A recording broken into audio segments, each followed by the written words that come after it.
en même temps que semis de betterave, on implante de la févrole et de l'avoine, qui sont deux plantes très très attractives. Ce qu'on veut, c'est que les prédateurs des pucerons soient là avant les pucerons.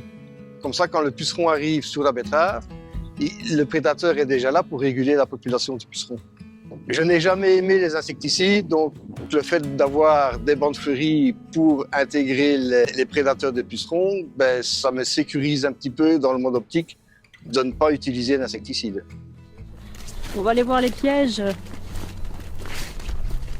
L'année passée, j'avais un essai en betterave où j'avais les 3/4 de la parcelle qui était, comme j'ai fait cette année-ci, avec de la févrole avoine comme plante attractive, et un tiers ou un quart de la parcelle sur laquelle j'avais voulu faire comme mes voisins.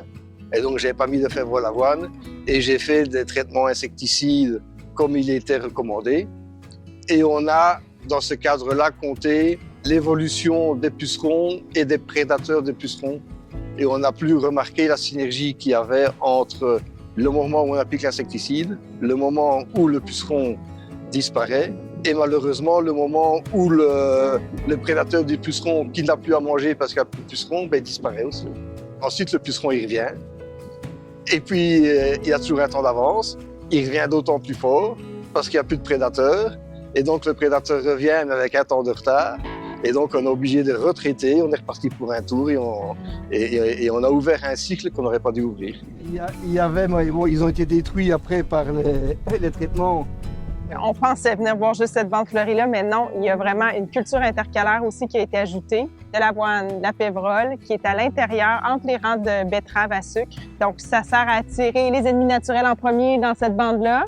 Et ensuite, les ennemis naturels vont transférer sur la culture intercalaire qui va avoir aussi du puceron. Donc, les ennemis naturels vont venir consommer les pucerons sur l'intercalaire. Puis, après ça, une fois qu'il a détruit sa culture intercalaire, les ennemis naturels sont sur place puis ils vont pouvoir contrôler les pucerons qui se trouvent dans la betterave. Puis ce qui est vraiment intéressant, c'est qu'il a décidé de faire ça en plus de la bande fleurie. Il aurait pu faire juste ça. Puis aussi, il aurait eu l'option d'avoir des bandes fleuries à intervalles réguliers, mais il a décidé d'avoir une option hybride qui était vraiment mieux pour lui puis qui est probablement meilleure aussi pour le contrôle des ravageurs. Les résultats qu'on nous a montrés de l'efficacité de la bande fleurie, c'était que c'était quand même limité en termes d'effets dans le champ. Ça allait pas si loin que ça. Mais par contre, là, avec les févroles puis l'avoine, ça offre une culture un genre de refuge pour les prédateurs à travers le champ. Ils peuvent donc partir de la bande fleurie puis aller partout dans le champ.